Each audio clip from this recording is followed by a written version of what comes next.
Hola, ¿qué tal? Le damos la más cordial bienvenida a esta serie de entrevistas que estamos realizando con las candidaturas a la presidencia de la República para el periodo 2026-2030. El día de hoy tenemos el agrado de contar con don Fernando Zamora Castellanos, candidato a la presidencia por el partido Nueva Generación. Don Fernando, un gusto tenerlo aquí. No, el gusto siempre es mío y el honor es mío estar con ustedes, los estudiantes de la universidad, claro que sí. Muchas gracias. Este espacio llega a ustedes gracias al Tribunal Electoral Estudiantil Universitario y al directorio de la Federación de Estudiantes de la Universidad de Costa Rica. Don Fernando, primero para romper un poco el hielo, estas entrevistas a veces se hacen muy monótonas y pintan como de manera muy laxa al candidato presidencial. Entonces queríamos consultarle qué prefiere, la playa o la montaña. La montaña. Bueno, mi esposa es la playa. Mi esposa, ese es el conflicto que tenemos en la casa. Mi esposa es de playa, yo soy de montaña. ¿Y cuál es su montaña o cuál es el lugar preferido suyo de vacacionar? En este caso, teniendo la preferencia de la montaña. Bueno, me trae un especial encanto lo que es San Gerardo de Rivas y todo esto en Pérez Celedón, esas montañas y camino allá al Chirripó. Eso me ha generado. Pero hay otros lugares, San Gerardo de Dota, el Savegre es hermosísimo, ¿verdad? Los Santos, Monteverde, en fin, Costa Rica es un jardín. Don Fernando, para que, como esta entrevista también va muy dirigida a las personas jóvenes, muchas indecisas, de hecho ahora lo veíamos con las encuestas del CIEP, queríamos preguntarle quién es Fernando Zamora y por qué Fernando Zamora tiene ese interés de aspirar a la presidencia de la República. Mire, es un fuego que nace del alma y ese fuego que está en el alma es derivado de los ideales.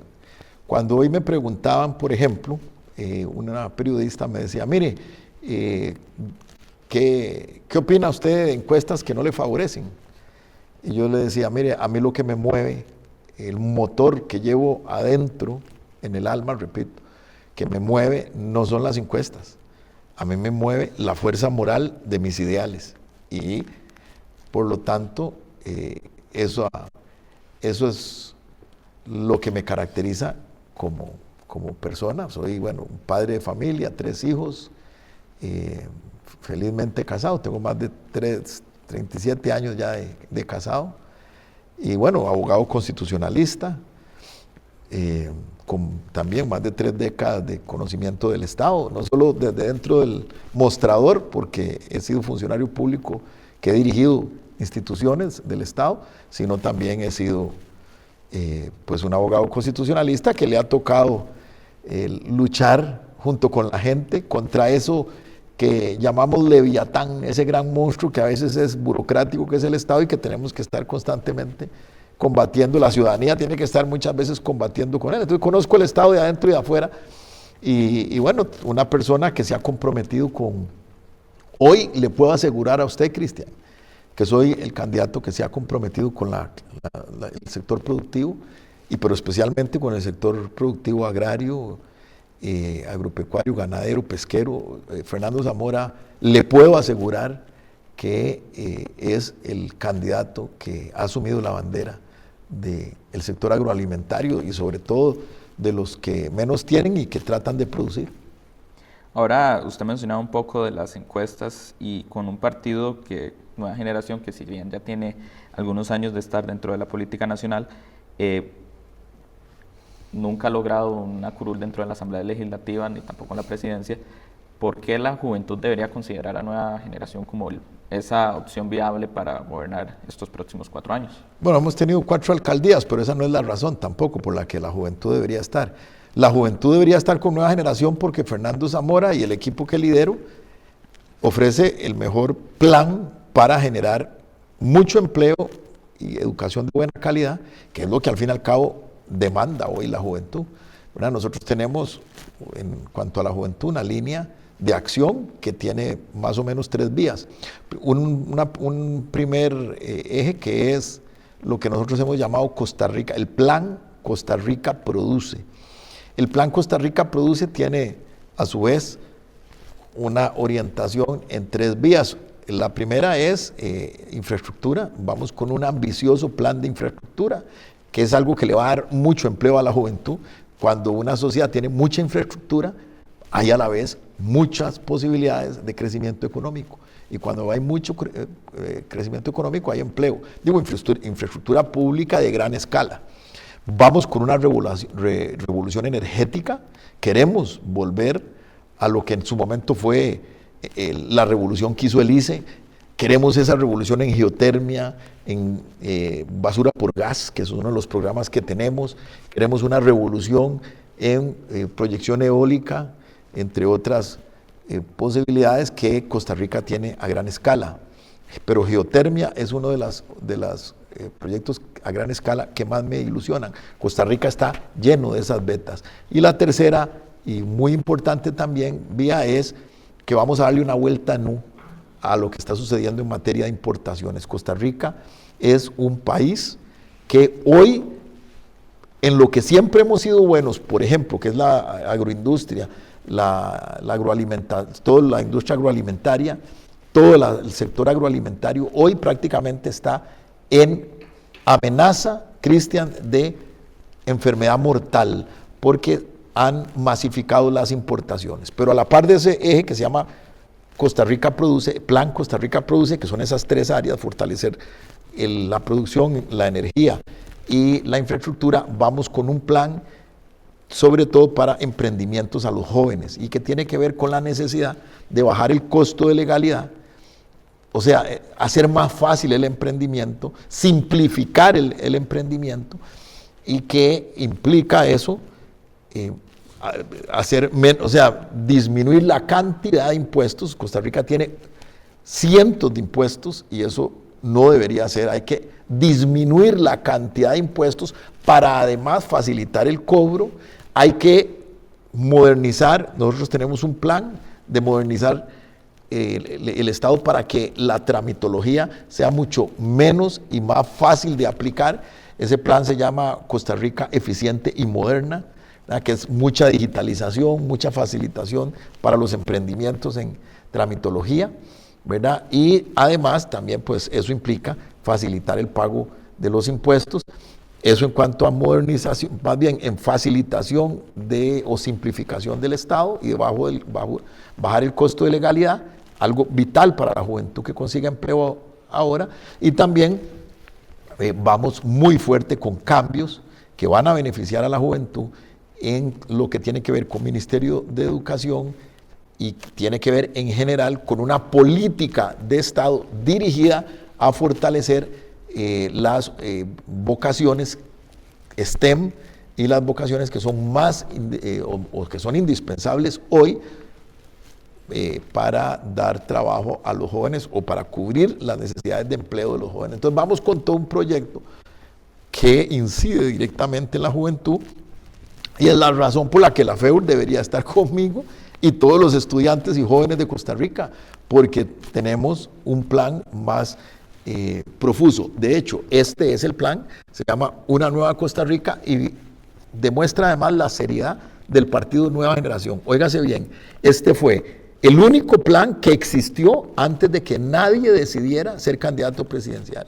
¿Usted le parece lógico, Cristian, que primero alguien aspire a la presidencia y después de que aspiró, o peor aún, incluso que vaya a una convención electoral, como sucede con Liberación, que van hasta convenciones sin tener para qué quiere aspirar? Bueno, eso es una barbaridad. Nosotros, antes de irnos a una presentación formal de candidatura, primero presentamos un plan al extremo, que de acuerdo, por cierto, al financiero, es el más profuso, ¿verdad? Es un plan muy profuso, pero al extremo, Cristian, de que cuando arranca oficialmente la campaña por la candidatura presidencial, o por las elecciones presidenciales, que fue el 1 de octubre, el pistoletazo inicial de arranque de campaña, usted sabe cuál era el único plan que estaba presentado al Tribunal Supremo de Elecciones. Sí, correcto, era el único plan, lo cual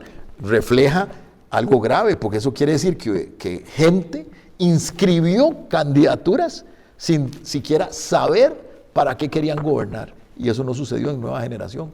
Nosotros primero presentamos el plan y después, por supuesto, la candidatura presidencial, y fuimos los primeros en haber presentado un plan país. Esa es una razón clara, digamos, como diríamos, los abogados, hechos fácticos, o sea, situaciones fácticas, hechos, por lo cual un joven debe decantarse por la opción, lo que hemos llamado nosotros la opción responsable.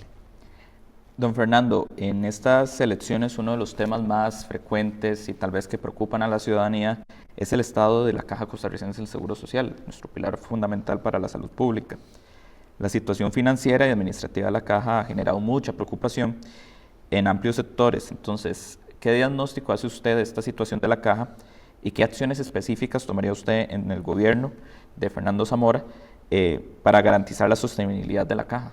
Bueno, vea, yo fui a dos debates relacionados con la Caja del Seguro Social, a 3 debates y unos conversatorios. En esos debates fueron muchos, incluso hasta un candidato, el candidato de Liberación, que era expresidente de la Caja. Fueron muchos candidatos presidenciales. Cuando siempre que preguntaban, ¿cómo va a usted, en concreto, le decía, en el caso del debate del Colegio de Médicos, incluso nos mandaron la consulta con días de anticipación.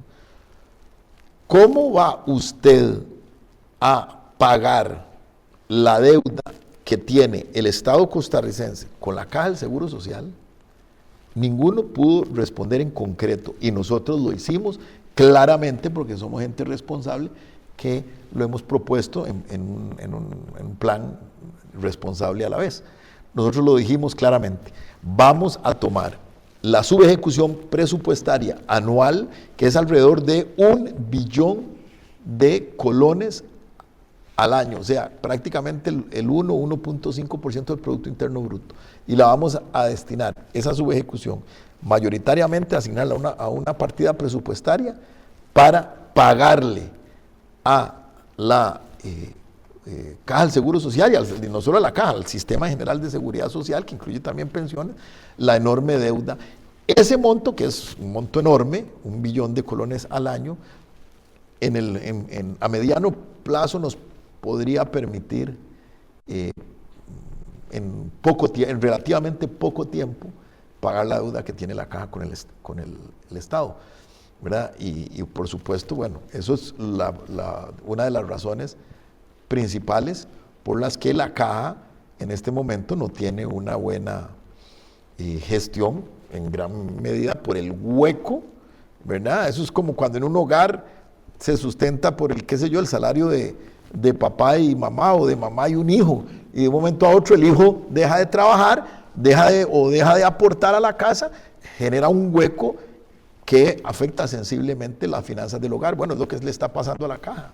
O sea, uno de los principales soportes financieros de la Caja, que es el pago que le hace el Estado, este gobierno particularmente decidió no pagarle a la Caja del Seguro, lo cual, y ya lo tomó como una zona de confort. O sea, ellos no solo no pagan, sino que no están buscando el mecanismo y la forma clara para pagarle, lo cual eso refleja una enorme irresponsabilidad.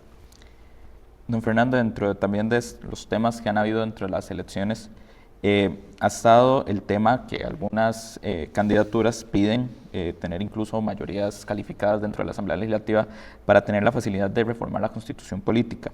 Usted, como abogado y especialista en el derecho constitucional, ¿qué posturas tendrían sobre estas eventuales reformas que se planean y cómo en un gobierno suyo daría viabilidad a apoyar estas reformas y en qué contexto lo haría? Bueno, hay reformas constitucionales, vamos a ver, hay cambios que yo he venido planteando y que están aquí también propuestos.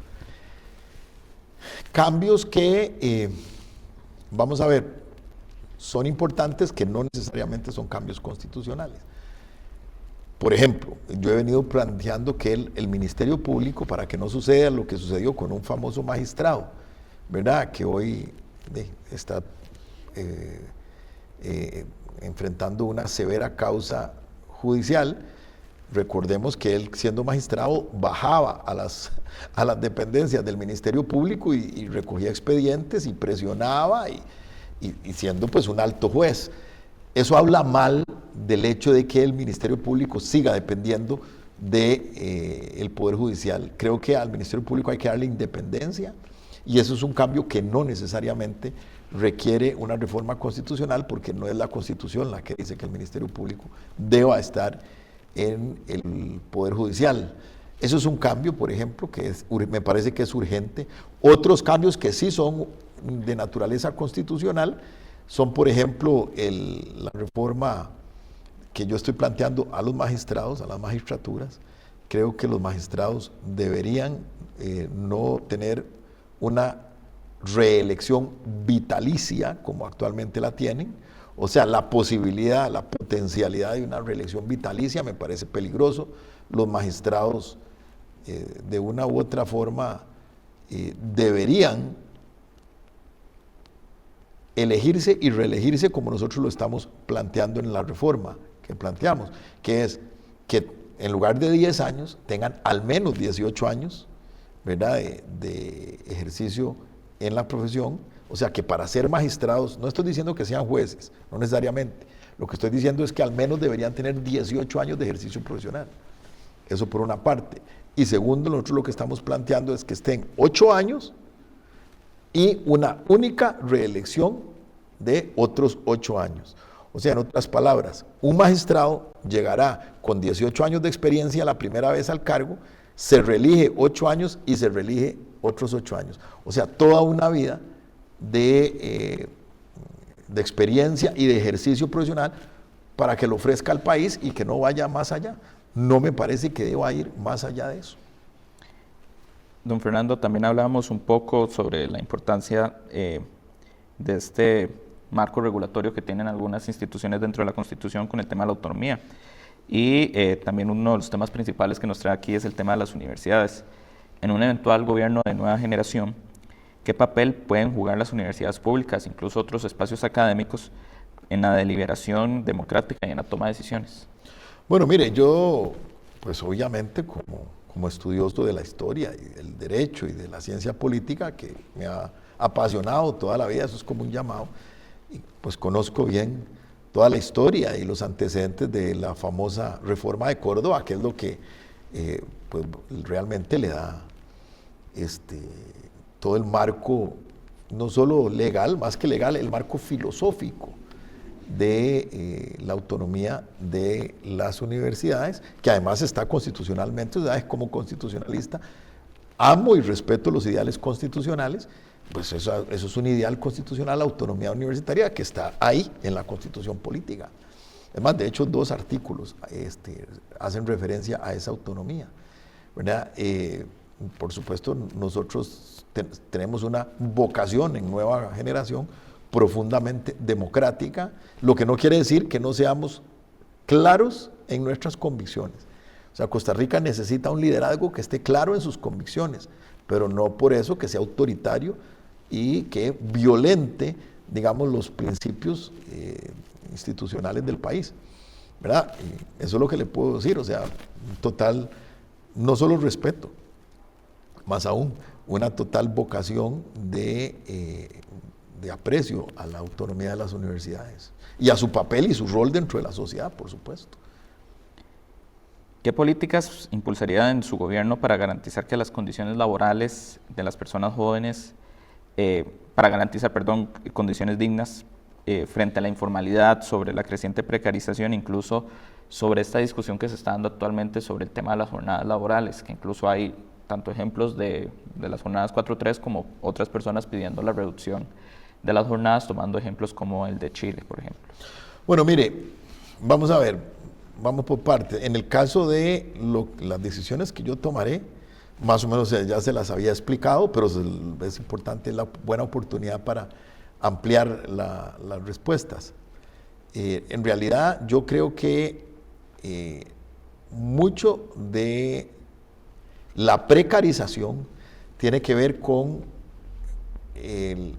digamos que el hecho de que Costa Rica haya abandonado totalmente el sistema económico nacional, ¿verdad? Bueno, esto tal vez es algo que entenderá un economista, pero Sé que en este campus universitario hay gente que entenderá lo que estoy diciendo, en el sentido de que el sistema económico nacional, de acuerdo a la doctrina económica, es un sistema económico que prioriza en la producción, en la infraestructura precisamente, y en el desarrollo energético, que es lo que nosotros queremos hacer, ¿verdad? ¿Eso qué hace? Eso levanta la economía y sobre todo levanta básicamente la economía formal.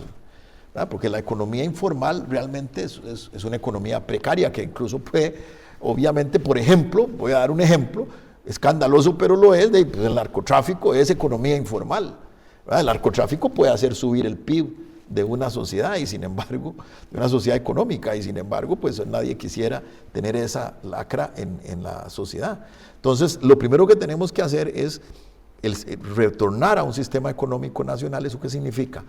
Parar esta masificación de importaciones a que nos han metido, tratar de al menos estimular un poco la agroindustria, al menos, que es lo que hemos sido buenos en el pasado, ¿verdad? Y hasta eso nos la quieren destruir, ¿verdad?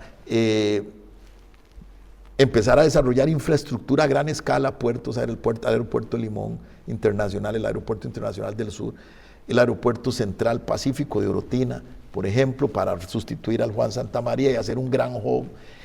Todo eso le aseguro, don Cristian, que todo eso va a reducir sustancialmente la informalidad. Pero además otras medidas que van paralelas a esa esencial, que es nuestro plan Costa Rica Produce, es el hecho de alguna forma facilitar la tramitología, ¿verdad? Eso es importantísimo. O sea, no podemos hablar de un Estado que sea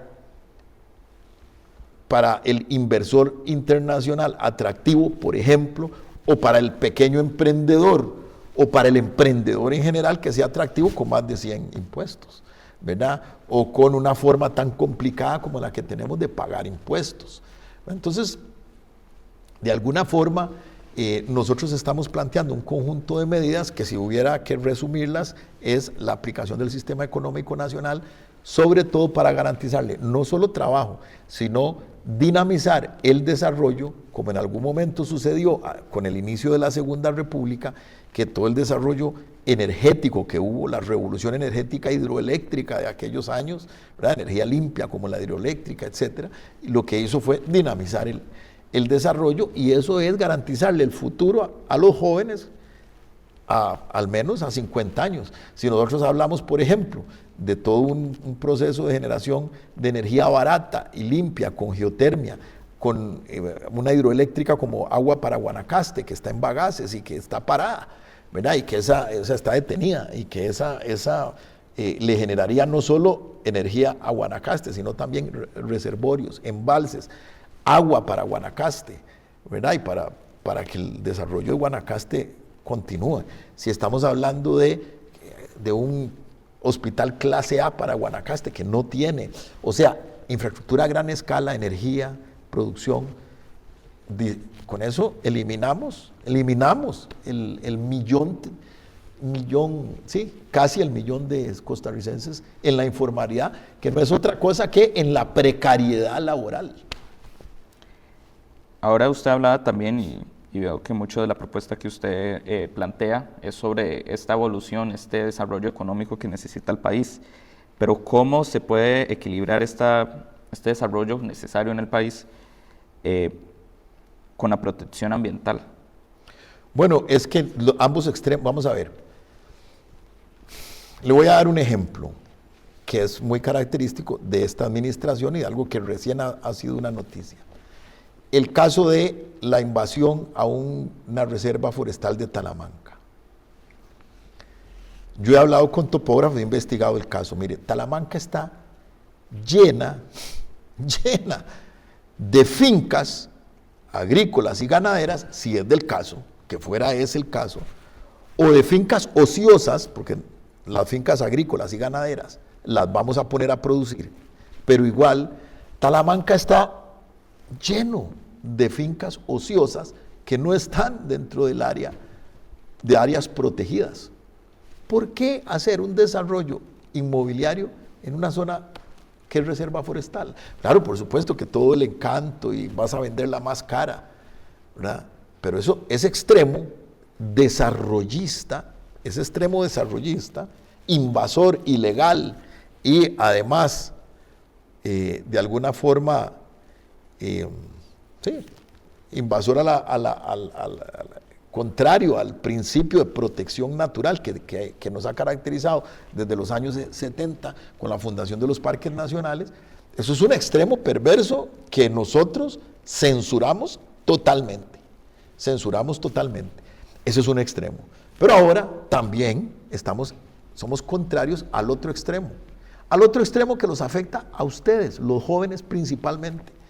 Porque el otro extremo, en donde prácticamente no se está permitiendo el extremo, por ejemplo, de los planes reguladores, como el que pretendían hacer en Liberia, que gracias a Dios lo paramos, o el que pretendían hacer en Pérez Celedón, en donde, por ejemplo, tomaban casi la totalidad de eso se llama los transectos, casi la totalidad de los transectos suburbanos y agrarios, y decían, ahí no se puede ya hacer nada,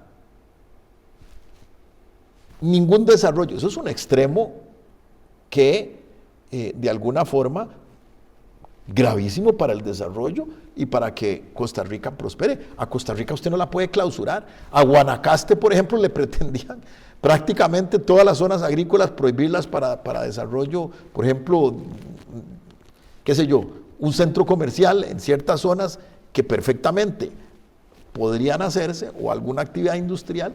El plan regulador de Liberia casi que lo iba a impedir. Iba a quedar limitado, nada más, ese plan regulador iba a quedar limitado a lo que ya estaba urbanizado, que era el centro de Liberia. Eso es un extremo absurdo, y es un extremo que clausura al país al desarrollo. Imagínense una sociedad como la de Guanacaste, tan necesitada de desarrollo, de inversión, de que la gente llegue a emprender, que llegue a soñar cosas, y que usted le diga que prácticamente por un plan regulador no puede generar ningún tipo de desarrollo en zonas que no necesariamente son bosques.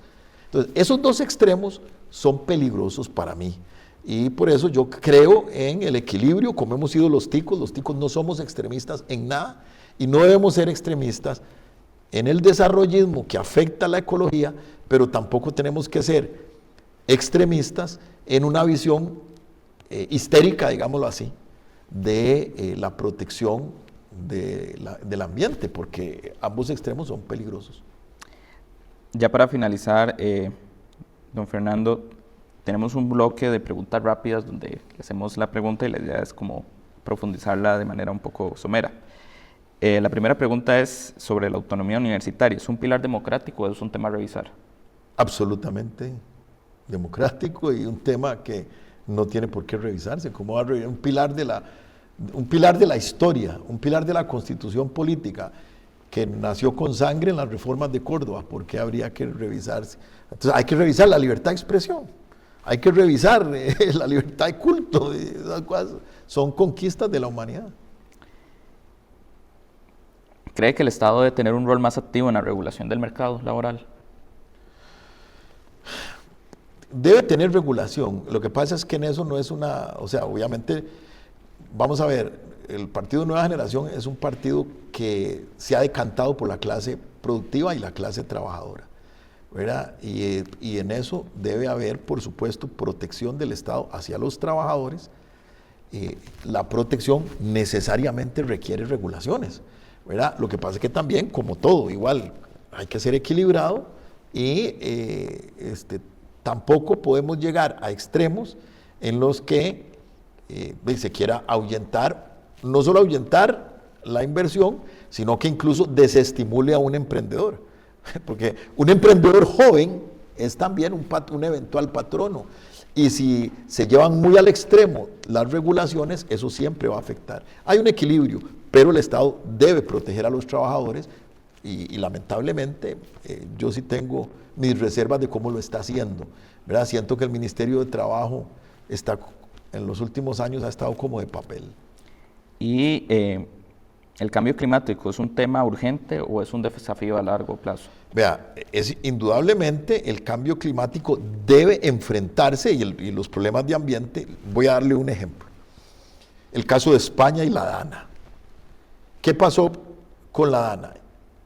Bueno, obviamente un hecho de la hostilidad del ambiente, de la ecología, o sea, la ecología en ese momento resultó hostil con el ser humano y las consecuencias se vieron tan graves. ¿Por qué? Porque el Estado, Cristian, había dejado de invertir en infraestructura. Y a través de toda la historia, óigase bien, a través de toda la historia de la humanidad, y eso no va a dejar de ser así, el ser humano ha enfrentado la hostilidad del clima y del ambiente con infraestructura, con diques, con rompeolas, con reservorios, con estanques, con canales de riego, con canales para redireccionar o direccionar las aguas, con infraestructura. Pero lamentablemente el Estado abandonó esa política y eso es en lo que debemos ocuparnos más que preocuparnos. Yo veo que la gente habla de la preocupación y de la preocupación de los problemas de un ambiente muy hostil en las últimas décadas, pero nadie habla de lo que el Estado debe hacer en materia de infraestructura para enfrentar esa hostilidad, ¿verdad? Y esa es la filosofía de Nueva Generación al respecto.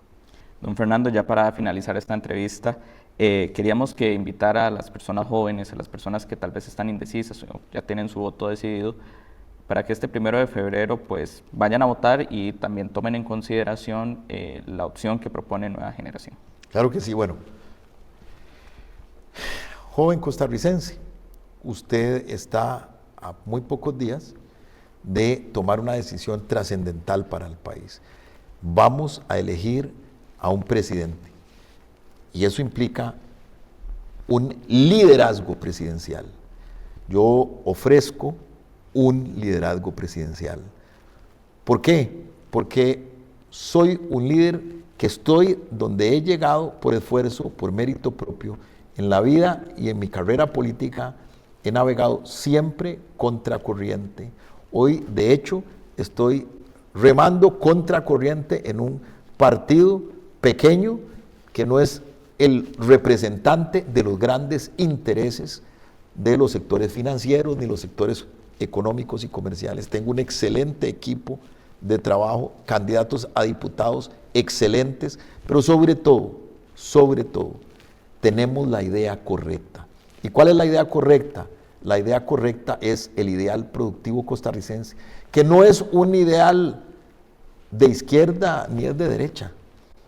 Si usted está de acuerdo, joven, en que Costa Rica debe volver a la producción, debe volver a que nuestro agro y nuestra agroindustria vuelva a ser fuerte. Si usted está de acuerdo en que la infraestructura a gran escala debe volver a desarrollarse y que este país, como fue al inicio de la Segunda República, debe volver a una gran revolución energética, usted puede votar con confianza por el partido Nueva Generación y sus candidatos a diputados. Muchísimas gracias, don Fernando. Un gusto poder estar con usted en esta entrevista y agradecerle también a todas las personas que nos estuvieron viendo en esta entrevista, e invitarlas a que también vean la serie de entrevistas que está desarrollando la Federación de Estudiantes para que conozcan a las candidaturas a la presidencia de la República de camino a este 1 de febrero, donde tomaremos una decisión muy importante, probablemente la más de carácter más importante desde la Segunda República. Muchísimas gracias y que tengan una buena tarde.